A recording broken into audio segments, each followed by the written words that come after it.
তুমি ফজর করে কাজা, এমন তো হতে পারে জহরে জানাজা। পারে না পারে না, হ্যাঁ বলে না, পারে না পারে না।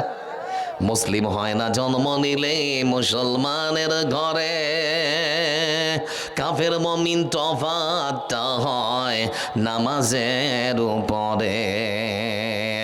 মুসলিম হয় না জন্ম নিলে মুসলমানের ঘরে, কাফের মুমিন তফাৎটা হয় নামাজের উপরে। এই জীবনে সালাত যেন, এই জীবনে নামাজ যেন হয় না কভু কাজা, এমন তো হতে পারে জহরে জানাজা। মানুষ এমন তো হতে পারে জহরে জানাজা, বেনামাজি পাবে না গায়ে নবীর শাফায়াত, দজক হবে শেষ ঠিকানা আঘাত আর আঘাত। বেনামাজি পাবে না গায়ে নবীর শাফায়াত, দজক হবে শেষ ঠিকানা আঘাত আর আঘাত। নামাজ বিনে পরপারে, নামাজ বিনে পরপারে পাবে না সে যাজা, এমন তো হতে পারে জহরে জানাজা। মানুষ এমন তো হতে পারে জহরে জানাজা। সবাই নামাজ পড়বো ইনশাআল্লাহ, ইনশাআল্লাহ। আমার বন্ধুরা বলছিলাম আপনাদেরকে, বিশ্বনবী সাল্লাল্লাহু আলাইহি ওয়াসাল্লাম তিনি নামাজ ও আরো দুটো জিনিস, একটা বলছি খালি, নামাজ নিয়ে তিনি আসলেন পৃথিবীতে, তো মসজিদে নববীতে বসে আছেন। আপনারা যেমন বসে আছেন না, তো আল্লাহ রাসূল বসে আছেন, মাশওয়ারা হচ্ছে আর কি। বিশ্বনবী বলছেন আমার স্বাধীনতা তোমরা বলো, আল্লাহর পক্ষ থেকে 5 ওয়াক্তের নামাজ নিয়ে এসেছি, দিন রাত 24 ঘন্টায় 5 বার নামাজ পড়তে হবে। কিন্তু বুঝতে পারছি না মানুষদেরকে কিভাবে আহ্বান করা যায় নামাজের জন্য, কি ভাষায় ডাকলে মানুষেরা নামাজ পড়তে আসবে। আচ্ছা তোমরা তোমাদের মতামত বলো। কেউ তখন বলে হ্যাঁ আল্লাহ রাসূল, ফজরের সময় হলে আমরা কেউ ঢোল বাজাবো, আল্লাহ রাসূল গ্রহণ করলেন না। কেউ তখন বলে জোহর হলে আমরা শঙ্খ ফুঁকাবো, রাসূল সাল্লাল্লাহু আলাইহি ওয়াসাল্লাম গ্রহণ করলেন না। বন্ধু আমার, এই মতো বলতে বলতে লক্ষ্য করে দেখা গেল দিন চলে গেল, রাত চলে আসলো, সকাল হলো। একজন সাহাবী আমার রাসূলের কাছে দৌড়াতে দৌড়াতে এসে বলে হে আল্লাহ রাসূল, রাতের অন্ধকারে স্বপ্ন দেখেছি। বলে কি স্বপ্ন? বলে এই যে দেখেন, এই যে দেখেন এই বাক্যগুলো আমি স্বপ্ন দেখেছি। এই বাক্যগুলো দিয়ে আমি যেন মসজিদের মিনার থেকে আমি মানুষদেরকে নামাজের জন্য আহ্বান করছি। মানে যে ভাষায় আপনারা আজকে আজান দিচ্ছেন, ওই বাক্যগুলো সুন্দর করে স্বপ্নে দেখেছে। বিশ্বনবী সাল্লাল্লাহু আলাইহি ওয়াসাল্লাম গ্রহণ করলেন। গ্রহণ করার পর মুসলিমের ইতিহাসে কে হবে প্রথম মুয়াজ্জিন? সবাই রাসূলের বুকের দিকে চেয়ে আছে, না জানি শতাধিক সাহাবীর মধ্য থেকে আমার রাসূল ইসলামের ইতিহাসে কার নামটা প্রথম মুয়াজ্জিন হিসেবে তিনি ঘোষণা করবেন। শত সাহাবীর মধ্যে বন্ধু আমার, সেই দিন আমার রাসূল সাল্লাল্লাহু আলাইহি ওয়াসাল্লাম যে মানুষটার নাম ঘোষণা করেছিলেন, বলুন তো বন্ধু আমার, তার শরীরের রংটা ছিল ফর্সা না কালো? কি নাম? বংশীয় মর্যাদা ছিল না, টাকা ছিল না, পয়সা ছিল না, দিনার ছিল না, দিরহামও ছিল না, কিন্তু অন্তরে আল্লাহর ভয় ছিল না, ছিল না। এজন্য বিশ্বনবী সাল্লাল্লাহু আলাইহি ওয়াসাল্লামের হাদিস, ইন্নাল্লাহা লা ইয়ানজুরু ইলা সাওয়ারিকুম ওয়া আমওয়ালিকুম ওয়ালাকিন ইয়ানজুরু ইলা কুলুবিকুম ওয়া আমালিকুম। হাসরের ময়দানে কোন মানুষের চেহারা দেখা হবে না, ফর্সা না কালো, লম্বা না খাটো, মোটা না পাতলা, ধনী না গরিব। আমার বন্ধুরা, চাকর না মালিক, কিছুই দেখা হবে না। যেটা দেখা হবে সেটা হলো অন্তরে আল্লাহর ভয় ছিল না, ছিল না।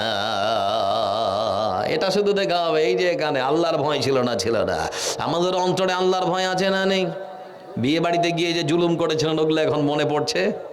বিয়ে বাড়িতে গিয়ে যে ওই বরযাত্রীর সঙ্গে গিয়েছিলেন খেতে, কত জুলুম করেছিলেন মনে পড়ছে? গজ দেনাবে, মিষ্টি দেনাবে, দই দেনাবে।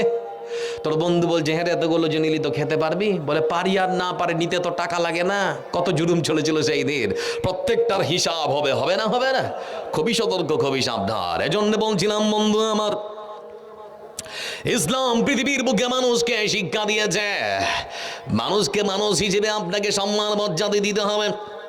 সেজন্য ইসলামের ইতিহাসে রাসূল সাল্লাল্লাহু আলাইহি ওয়াসাল্লাম প্রথম মুয়াজ্জিন হিসেবে যে মানুষটাকে বেছে নিয়েছেন বন্ধু আমার, তার শরীরের রংটা হলো কালো।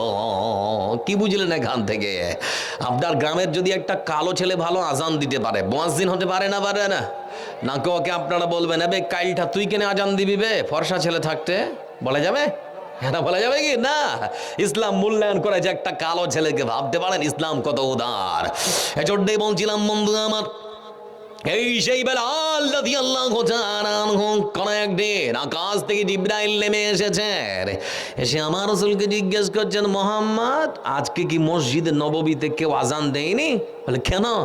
বলে আজকে যে আমরা আজানের ধ্বনি আকাশের ফেরেশতা কেউ শুনতে পাইনি। বলে আজান তো হয়েছে, জিবরাইল আলাইহিস সালাম তিনি বলছেন না আজান হয়নি, তার মানে কে আজান দেয়নি? বুঝতে পারলেন বেলালের সম্মান আর মর্যাদা কত বেশি বন্ধু আমার। একজন কালো হাবশি কৃতদাসের সম্মান ইসলাম বাড়াতে বাড়াতে বাড়াতে বাড়াতে জমিন থেকে আকাশ পর্যন্ত বাড়িয়ে দিয়েছে। সুবহানাল্লাহ বলবেন না?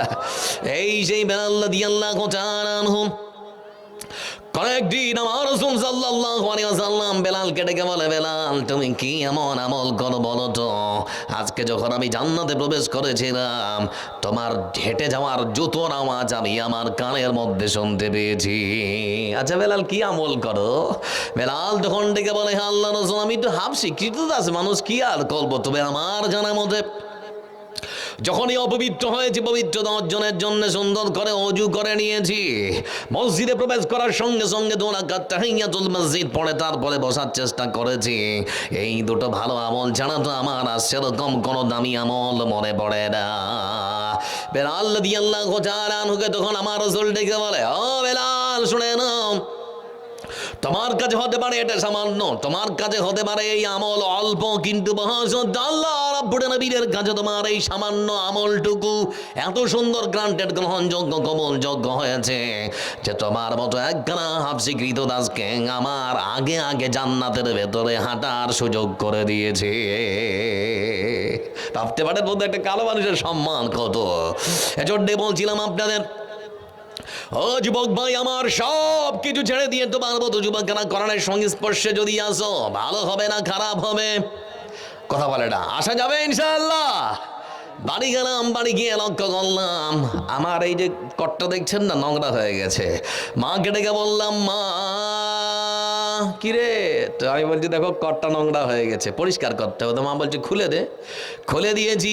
তারপরে দেখছি আমার জুব্বাটাও নোংরা হয়েছে। মাকে বললাম, মা সেটাও নোংরা হয়েছে। মা বললো খুলে দে, খুলে দিয়েছি। তারপরে কোরআনটা হাতে নিলাম, কোরআনের কভারটা যখন খুলতে গেলাম দেখলাম কোরআনের কভারটাও নোংরা হয়েছে। মাকে ডেকে বললাম, মা কি করবো? বলে ওটাও খুলে দে, 3টা একসঙ্গে সাফ করে দিব। মা এবার নিতে আসলো কাপড়গুলো নিতে এসে বন্ধু আমার দামি কোটটার সঙ্গে মায়ের পায়ে যদি লাথি লেগে যায় আমার বিশ্বাস মনে কষ্ট হবে না? আমার মায়ের পায়ে যদি এই জুব্বাটায় লাথি লেগে যায় মনে কষ্ট হবে না? কিন্তু যারা বসে আছেন বলুন তো, ওই কোরআনের কাপড়টা কভারটা জুজদানটার সঙ্গে যদি মায়ের পায়ে লাথি লেগে যায় মনে একটু হলেও কষ্ট হবে না? হবে না? কথা বলে। বাজারের সব থেকে সস্তা কাপড়, দিনাজপুরের ভাষায় আমরা বলি টেরিকট কাপড়। বাজারের একখানা সস্তা কাপড় শুধুমাত্র কোরআনের সংস্পর্শে কোরআনের কভার হওয়ার কারণে তার সম্মান কমেছে না বেড়েছে? বাড়িয়েছেন যিনি তিনিকে। কথা বলেন, বাড়িয়েছেন যিনি তিনিকে। ও যুবক ভাই আমার, তোমার মতো হাজারো যুবক যদি সব কিছু ভুল ভ্রান্তি অনুশোচনা অনুতপ্ত সহকারে আল্লাহর কাছে ক্ষমা চেয়ে কোরআনের সংস্পর্শে আসতে পারে, কোরআনকে ভালোবাসতে পারে, আল্লাহ দিনকে ভালোবাসতে পারে, তাহলে পরে তোমাদের মতো যুবকদেরও সম্মান আর মর্যাদা আমার আল্লাহ বাড়াতে পারে না? পারে না? পারে না? পারে না? আসা যাবে তো ইনশাআল্লাহ রাসূলের আদর্শের দিকে। এজন্য বলছিলাম বন্ধু আমার, যারা বসে আছেন প্রত্যেকটা মানুষের সঙ্গে আল্লাহর অসংখ্য নেয়ামত, হাজারো নেয়ামত জড়িয়ে আছে না নেই? সবাই বলেন আছে না নেই? এবার একটা কথা বলছি, আমার দিকে তাকান, অবাক হয়ে যাবেন আপনারা।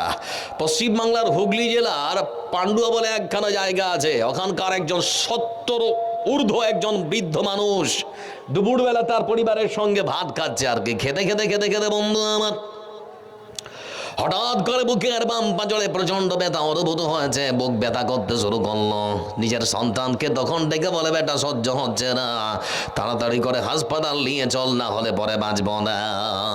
তড়িঘড়ি করে তাকে গাড়িতে করে হাসপাতাল নিয়ে যাওয়া হলো, চুচড়ো সদর হাসপাতাল। সেখানকার ডাক্তাররা তার বাবার বুকের মধ্যে ইসিজি করলো, তারপরে সুন্দর করে পরীক্ষা নিরীক্ষা করলো, রক্তের নমুনা নিল।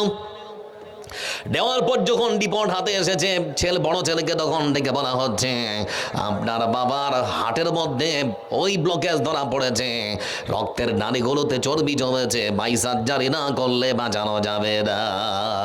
দেরি করছেন কেন স্যার, তাড়াতাড়ি করে আপনারা এই করুন, তাড়াতাড়ি করে এবার অপারেশন করুন। বলে আমাদের এখানে সেরকম কোনো প্রযুক্তি নেই, আপনারা নিয়ে চলে যান কলকাতা সিটি নার্সিং হবে। নিয়ে চলে যাওয়া হলো বন্ধু আমার। আনুমানিক রাত 8:30টার সময় তার বাবাকে অপারেশন থিয়েটারে প্রবেশ করানো হচ্ছে। রাত 8:30 বাজে তখন। 8:30টার সময় তার বাবাকে অপারেশন থিয়েটারে ঢোকানো হলো। ঢোকানোর পর বন্ধু আমার তার বাবার বুকটাকে কেটেছে, ছিঁড়েছে, ফেটেছে। অপারেশন করতে সময় লাগলো 2.5 ঘন্টা। তারপরে আবার সুন্দর করে বুকটাকে সেলাই করে দিয়েছে। লোকটাকে বন্ধু আমার সুস্থ করে তোলার জন্য নার্সিংহোমে 4 দিন ধরে লাগলো। চতুর্থ দিনে যখন হাসপাতাল থেকে ছাড়ছে, তো বৃদ্ধ মানুষটা হুইল চেয়ারে বসে আছে আর হাতগুলো একটু করে কাঁপছে। তো পাশে তার বড় ছেলে দাঁড়ানো একটা কাগজ নিয়ে। তো ওর ছেলেকে তখন জিজ্ঞেস করছে, বেটা ওটা কি রে? তো বলছে, আব্বা এটা তোমার অপারেশনের বিল। বলে দেখি আমাকে একটু দে তো। হাতে দিয়েছে। নেওয়ার পরে বন্ধু আমার ওই বৃদ্ধ মানুষটা উপর থেকে নিচ পর্যন্ত তাকাতে তাকাতে তাকাতে তাকাতে নিচে যখন তাকিয়েছে, হতবাক। নার্সিংহোমের পক্ষ থেকে অপারেশনের বিল কষা হয়েছে 8 লক্ষ টাকা। কত টাকা বললাম? ওই লোকটা তখন একবার কাগজটার দিকে তাকায়, আর একবার আকাশের দিকে তাকায়, আর ঝরঝর করে কান্না করে। দাঁড়িয়ে থাকা ডাক্তার তখন জিজ্ঞেস করে, বাপজি কি ব্যাপার, কাঁদছেন কেন? বিল কি বেশি হয়েছে? যদি মনে করেন বেশি হয়েছে, তাহলে পরে আমরা ডাক্তারের আলোচনা করবো, আপনার বিলটা কমাবার চেষ্টা করব। আমার বাপজি তখন ডেকে বলে, বেটা ডাক্তার, আল্লাহ কোনো কিছুর কম আমাকে দেয়নি। আমার অঢেল সম্পদ রয়েছে। এখনো যদি আমার ছেলেকে একটুকু ইশারা করি, 1 তুড়িতে 8 লক্ষ টাকা চলে আসবে, তাহলে কাঁদছেন কেন? বলে, আমার কান্না করার কারণ যদি জানতে চাও তাহলে পরে শুনে নাও। আমি লক্ষ্য করে দেখলাম, আমি নাকি শুনেছি তোমরা ডাক্তারেরা আমার অপারেশন করতে সময় দিয়েছ 2.5 ঘন্টা। আমার হার্টবিট যেন বন্ধ না হয়ে যায়, সেটা যেন সচল থাকে, সচল রাখার জন্য নানান রকম প্রযুক্তি তোমরা ব্যবহার করলে, যন্ত্রপাতি ব্যবহার করলে।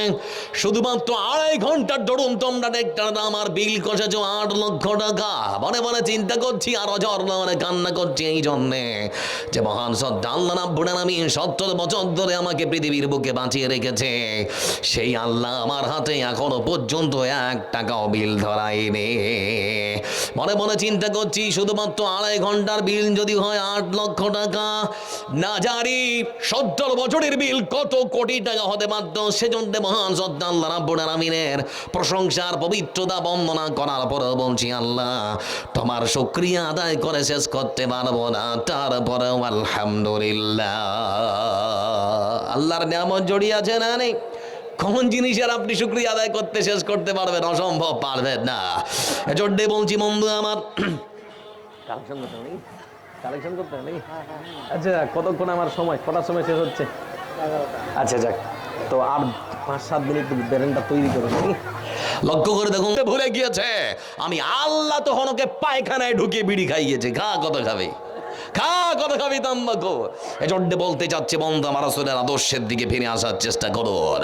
বলছিলাম আপনাদেরকে, ইসলাম পৃথিবীর মানুষকে শিক্ষা দিয়েছে সততা, নম্রতা, ভদ্রতা, মানবতা। ইসলাম কখনো মানুষ মারার শিক্ষা দিতে পারে না। সুন্দর সমাজ গঠন করার জন্য রাসূল সাল্লাল্লাহু আলাইহি ওয়াসাল্লাম ভেঙে চুরমার করেছেন। ধনী আর গরিবের মধ্যে কোন রকম দেওয়াল থাকতে পারে না। কালো আর ফর্সার মধ্যে একটা দেওয়াল, একটা ব্যবধান, সব ভেঙে চুরমার। আমার দিকে চেয়ে থাকুন, তাহলে পরে বুঝতে পারবে। লক্ষ্য করে দেখুন বন্ধু আমার, বিশ্বনবী সাল্লাল্লাহু আলাইহি ওয়াসাল্লাম তিনি মক্কার মাটিতে দাওয়াত দিয়েছেন, লা ইলাহা ইল্লাল্লাহু মুহাম্মাদুর রাসূলুল্লাহ। এবার একটা ইমানি প্রশ্ন করবো, উত্তর দেবেন। আল্লাহ কজন? সর্বশক্তিমান যিনি, তিনি কে? বিশ্বাস করেন? সবাই বিশ্বাস করে? 7 বছর বয়সে যখন আমার দাঁতটা ভেঙেছিল, মার কাছে ছুটে গেলাম, মাকে বললাম, মা কি করব, মুখটা দেখতে ভালো লাগে না, দাঁত একটা বেরিয়ে গেছে, মুখ বেমানার। মা তখন ডেকে বলে, বেটারে 7 বছর বয়সে সবারই দাঁত উঠে, ওটা দুধ দাঁত, নতুন দাঁত নিতে হবে। আমি তখন মাকে ডেকে বললাম, মা কেমন করে নিতে হয় আমি তো জানি না। মা তখন